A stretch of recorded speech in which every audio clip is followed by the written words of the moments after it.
Sa ngalan ng Ama at ng Anak at ng Espiritu Santo, Amen. ang pagpapala ng ating Panginoong Hesu Kristo, ang pag-ibig ng Diyos Ama, at ang pakikipagkaisa ng Espiritu Santo naway sumainyong lahat. At sumaiyo rin.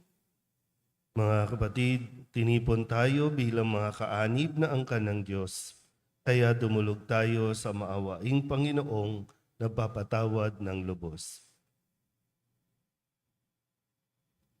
Sinugong tagapagpagaling sa mga nagsisisi, Panginoon, kaawaan mo kami. Panginoon, kaawaan mo kami. Dumating na tagapaganyayang mga makasalanay magsisi, Kristo, kaawaan mo kami. Kristo, kaawaan mo kami. Nakaluklok ka sa kanan ng Diyos Ama para ipamagitan kami. Panginoon, kaawaan mo kami. Panginoon, kaawaan mo kami. Kaawaan tayo ng makapangyarihang Diyos, patawarin tayo sa ating mga kasalanan at patnubayan tayo sa buhay na walang hanggan. Amen. Manalangin tayo. Ama naming makapangyarihan, pakundangan sa pagpapakumbaba ng anak mong masunurin, ibinangon mo sa pagkadapa ang sangkatauhang masuwayin. Ipagkaloob mo sa amin ng banal na kagalakan upang kaming sinagip mo sa kaalipinan ay magkamit ng iyong ligayang walang katapusan sa pamamagitan ni Yesu Kristo kasama ng Espiritu Santo magpasawalang hanggan. Amen.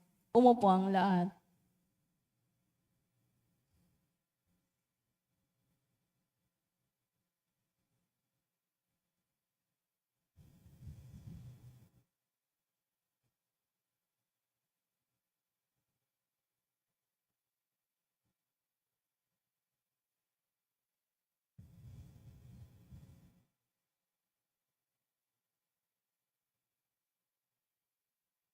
Pagbasa mula sa aklat ni Propeta Oseas.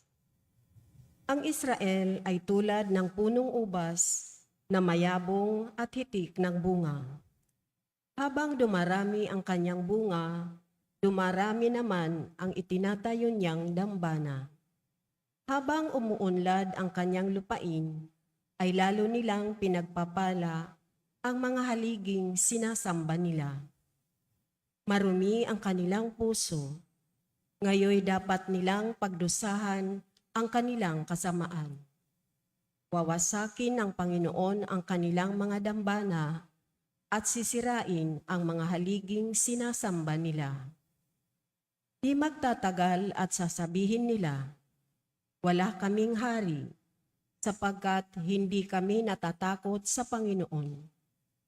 At ano ang magagawa para sa amin ng isang hari? Ang hari ng Samaria'y mawawalang parang bula. Wawasakin ang mga dambana sa borol ng awen na naging dahilan ng pagkakasala ng Israel. Tutubuan ng mga hitik at tutubuan ng mga tinik at dawagan ang kanilang mga dambana. Sasabihin nila sa kabundukan, takpan ninyo kami, at sa kaburulan, tabunan ninyo kami. Maghasik kayo ng katuwiran at mag-aani kayo ng pagpapala, bunga ng katapatan ninyo sa akin. Bungkalin ninyo uli ang pinabayaang lupa, sapagkat panahon na upang hanapin ang Panginoon. Lalapit siya sa inyo at pauulanan kayo ng biyaya. Ang salita ng Diyos. Salamat sa Diyos. Salmong tugunan ang atin pong itutugon. Hanapin ang puon lagi, sa harap niya, manatili tayo pong lahat. Hanapin ang puon lagi, sa harap niya, manatili. Siya ay purihin, tuubin ng awit ating papurihan. Ang kahangahangang mga gawa niya'y dapat na isaysay. Tayo ay magalak, yamang lahat tayo tunay na Kanya. Ang Kanyang pangalan, ang pangalang banal, napakadakila, lahat Nang may nais paglingkod sa puon, dapat na magsaya. Hanapin ang poon lagi, sa harap niya manatili. Siya ay hanapin at ang kanyang lakas ay siyang asahan. Siya ay hanapin upang mamalagi sa kanyang harapan. Ating gunitain ang kahanga-hanga niyang mga gawa, ang kanyang paghatol, gayon din ang kanyang ginawang himala. Hanapin ang poon lagi, sa harap niya manatili. Ito'y nasaksihan ng mga alipit anak ni Abraham. Gayon din ang lahat na anak ni Jacob na kanyang hinirang. Ang Panginoong Diyos, ang Panginoon, siya ang ating Diyos. Sa kanyang paghatol ay ang nasasaklaw buong sansinukob. Hanapin ang poon lagi, sa harap niya manatili. Tumayo ang lahat.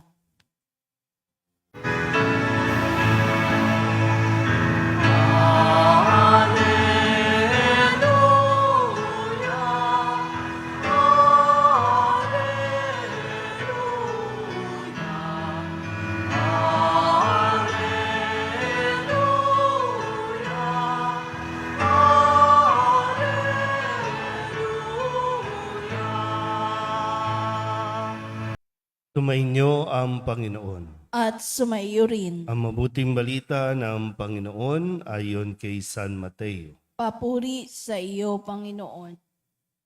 Noong panahong iyon, tinipon ni Jesus ang 12 alagad at binigyan ng kapangyarihang magpalayas ng masasamang espiritu at magpagaling ng mga may karamdaman. Ito ang pangalan ng 12 apostol. Si Simon na tinatawag na Pedro at si Andres na kanyang kapatid, sina Santiago at Juan na mga anak ni Zebedeo, sina Felipe at Bartolome, si Tomas at si Mateo na publikano, si Santiago na anak ni Alfeo at si Tadeo, si Simong Makabayan at si Judas Iscariote ang nagkanulo kay Jesus. Ang 12 ito'y sinugo ni Jesus at kanyang pinagbilinan. Huwag kayong pupunta sa lugar ng mga hintil o sa alinmang bayan ng mga Samaritano. Sa halip ay hanapin ninyo ang mga nawawalang tupa ng sambahayan ng Israel. Umayo kayo at ipangaral ninyo na malapit nang maghari ang Diyos. Ang mabuting balita ng Panginoon. Pinupuri ka namin, Panginoong Jesucristo. Umupo ang lahat. Isang magandang maga po sa inyong lahat. Ngayon po ay Miyerkules ng ika-14 na linggo sa karaniwang panahon at narinig natin muli ang pagpapakilala sa 12 alagad na tinawag na apostol upang isugo at ipadala sa mga lugar upang ipahayag at ipangaral na malapit ng maghari ang Diyos. Kung susuriin natin na mabuti, ang mga alagad na nabanggit dito ay hindi ganon kamata ng lipunan, sa standard ng lipunan, hindi sila yung mga matatalino. Hindi sila yung mga perpekto. Ang mga alagad na ito ay may kanya-kanyang kahinaan, may kanya-kanyang mga kasalanan na nagawa at itinuturing na makasalanan. Pero sila ngayon ay ipinapakilala mismo ni Jesus. Ang gawain na ito, ang misyon na magpahayag ng mabuting balita ay gawain ng Diyos. Hindi sa kung anumang galing meron ang mga alagad, kundi dahil sila po ay pinagagaling ng Panginoon. Kaya nga sa kabila ng kanilang mga kahinaan, mga pagkukulang, ang unang ginawa ni Jesus ay sila ay binigyan ng kapangyarihan magpalayas ng masasamang espiritu at magpagaling ng mga may karamdaman. Sa unang bahagi po, no? Sabi dito, tinipon niya at binigyan ng kapangyarihan. Ito yung lakas, no? Ay nanggagaling sa Diyos. Yan ang biyaya ng Diyos. Kaya kung idadahilan po natin, magamat no, kahit naman ako noon, ang sinasabi ko ay hindi ko naman kaya. Hindi ko kakayanin. Marami akong mga kahinaan, limitasyon, pero sadyang may grasya ang Diyos. At kung ito din yung inyo pong naiisip na nagiging dahilan para hindi mo gawin ang magpahayag ng mabuting balita, isipin mong lagi, hindi ito dahil magaling ka, kundi dahil pinagagaling tayo ng ating Panginoong magaling sa lahat. Kapag ang isang tao nakakalimutan niya no, ang kanyang kahinaan, lumalaki ang ulo ng isang tao at pagka minsan ang gawain natin ay nauuwi lang sa personal nating paghahangad na makilala. Tanging layunin natin ay ipakilala ang Diyos. At mas na ipapakilala ang Diyos kapag ina-acknowledge din natin na ito lang ang aking kakayanan. Ito ang aking limitasyon, pero hindi ito magiging hadlang sa lakas at biyaya ng Diyos para tayo magpatuloy. Nawa po habang ito'y pinapahayag ni Propeta Osias, nawa ay huwag nating kalimutan na habang tayo ay umuunlad, hindi dahil sa sarili nating lakas, kundi dahil sa Diyos. At habang tayo ay umuunlad, sikapin natin na mas mapalapit tayo sa Diyos, hindi mapalayo sa Diyos at gumawa ng ibang sasambahin o ibang mga Diyos-Diyosan. Amen?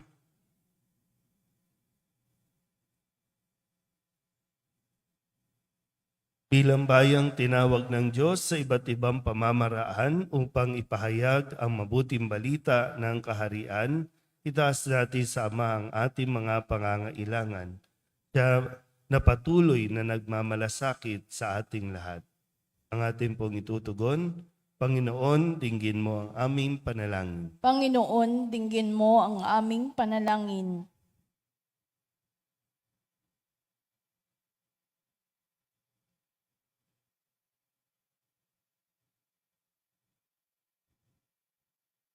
Yaong mga tinawag ng simbahan upang mamuno sa sambayanan ng Diyos, naway maging matapang sa pagpapahayag ng Ebanghelyo ni Jesucristo saan mang bahagi ng daigdig. Manalangin tayo sa Panginoon. Panginoon, dinggin mo ang aming panalangin. Ang mga naghahangad na makita ang Diyos, naway makatagpo ng kaliwanagan ng diwa at makatugon ng buong puso sa paanyaya ng Diyos na makapiling siya.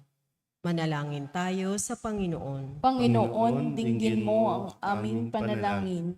Ang mga kabataan, naway makilala ang tinig ni Kristo na tumatawag sa kanila sa buhay paglilingkod. Manalangin tayo sa Panginoon. Panginoon, dinggin mo ang aming panalangin. Ang mga may sakit, naway makatanggap ng kasiyahan at kalakasan mula sa mga nag-aaruga sa kanila. Manalangin tayo sa Panginoon. Panginoon, dinggin mo ang aming panalangin. Ang ating mga mahal na yumao, naway mamahinga sa kapayapaan ng kaharian ni Kristo. Manalangin tayo sa Panginoon. Panginoon, dinggin mo ang aming panalangin. Idulog din natin sa Panginoon ang ating mga personal na kahilingan at mga panalangin para sa ating mga pamilya. Kasama din ang mga kahilingan ng mga nanonood sa online. Lahat ng mga misang pasasalamat, espesyal na intensyon, agarang paggaling ng mga may sakit, ang lahat ng mga kaluluwa na iniling na ipagdasal sa misang ito.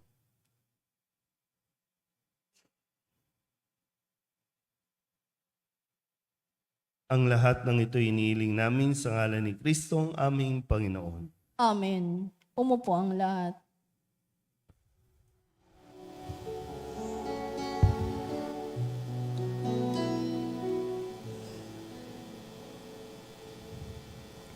Alay namin aming buhay, bawat gala at lumbay, bawat pangarap naming taglay, sa palad mo ilalagay.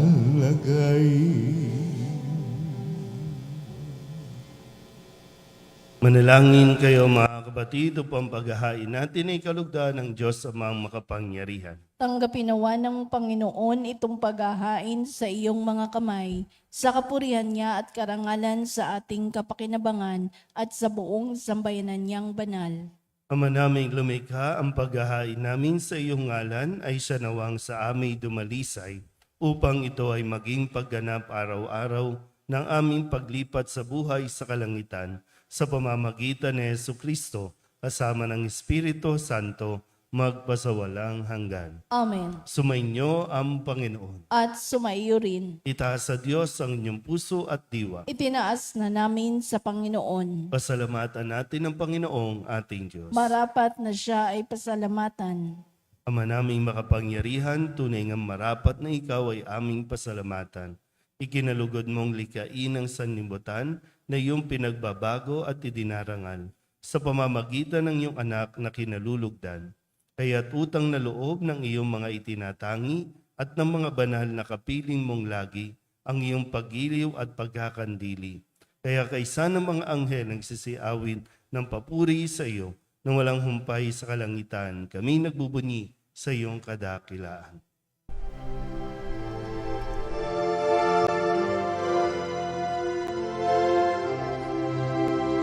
Santo, Santo, Santo, Panginoong Diyos makapangyarihan, napupuno ang langit at lupa ng kalwalhatian mo.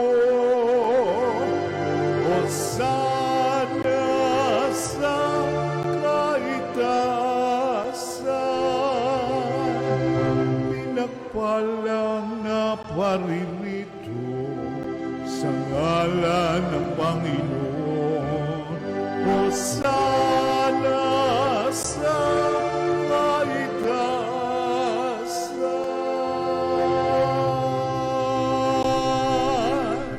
Ama naming banal, ikaw ang bukal ng tanang kabanalan. Kaya't sa pamamagitan ng iyong Espiritu, gawin mong banal ang kaloob na ito upang para sa aming maging katawan at dugo ng aming Panginoong Hesu Kristo. Bago niya pinagtisang kusang loob na maging handog, hinawakan niya ang tinapay, pinasalamatan kaniya, pinaghati-hati niya iyon, iniabot sa kanyang mga alagad at sinabi, tanggapin ninyong lahat ito at kanin, ito ang aking katawan na ihahandog para sa inyo.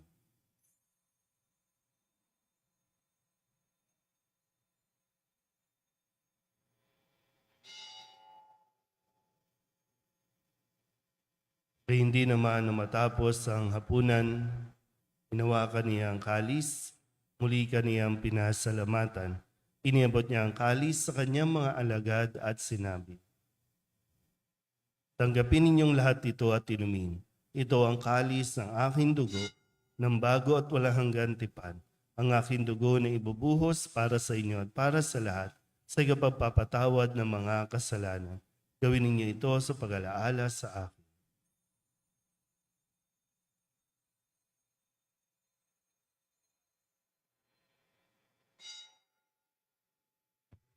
Ipagbunyi natin ang misteryo ng pananampalataya.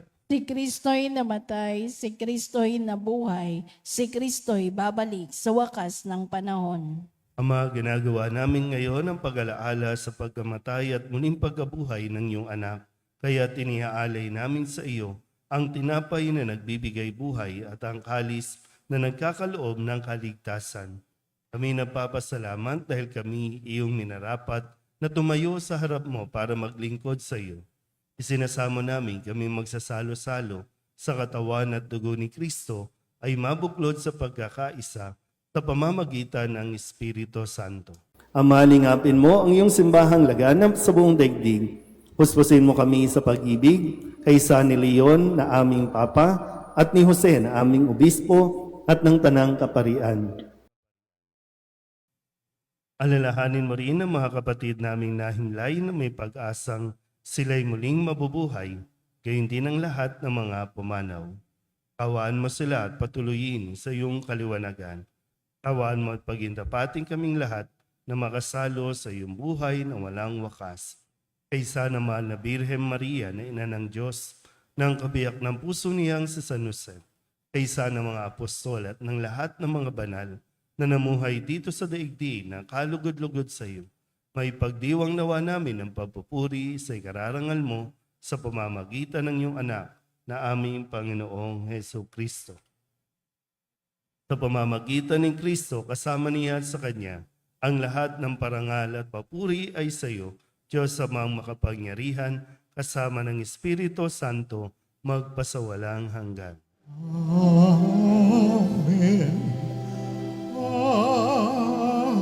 Amen. Amen.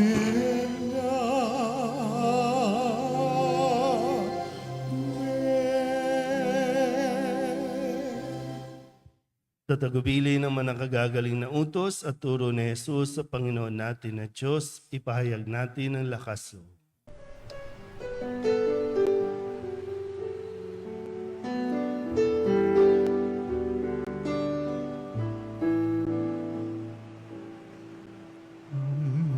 Namin sumasalang ka, sambahin ang ngalan mo, mapasamin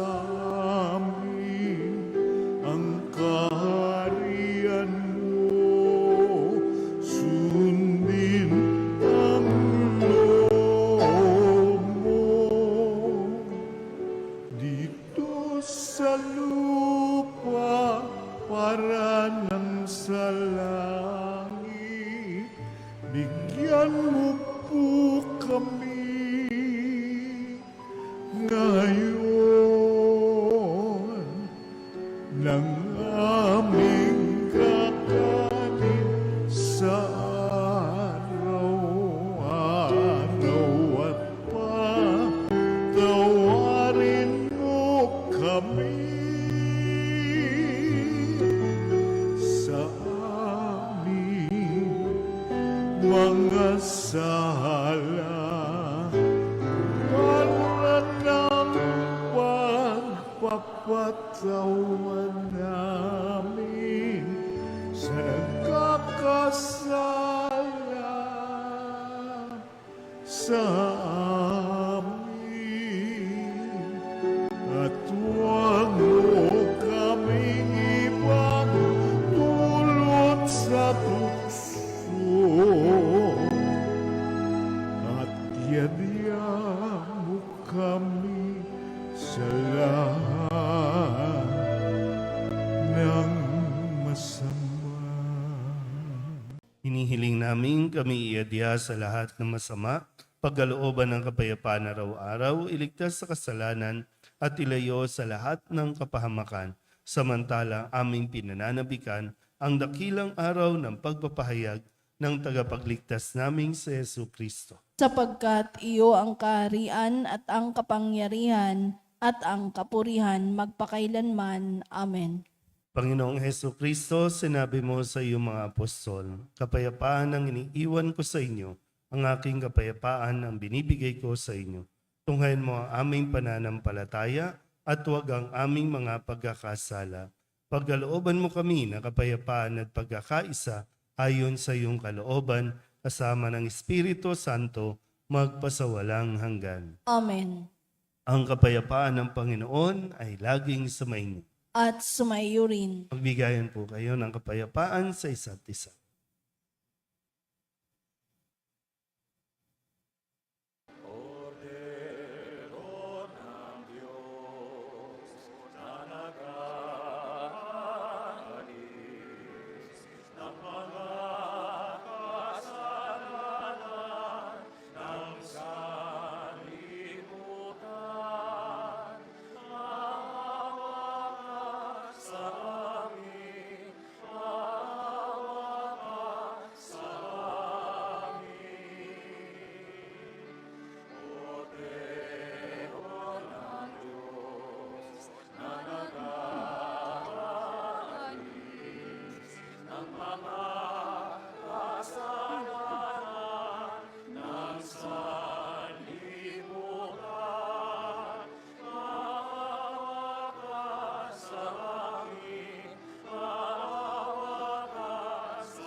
Ito ang kordero ng Diyos. Ito ang nag-aalis ng kasalanan ng sanlibutan. Mapalad ang mga inanyayahan sa kanyang piging. Panginoon, hindi ako karapat-dapat na magpatuloy sa iyo, ngunit sa isang salita mo lamang ay gagaling na ako. Katawan ni Kristo. Amen.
Manalangin tayo.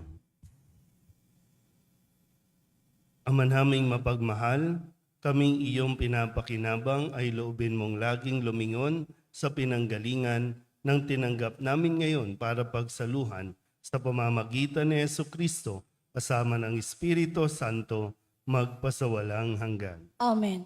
Tumainyo ang Panginoon. At sumaiyo rin. At papalain kayo ng makapangyarihang Diyos, Ama at Anak at Espiritu Santo. Amen. Tapos sa banal na misa, umayo tayo sa kapayapaan ni Kristo. Salamat sa Diyos. Magandang umaga po.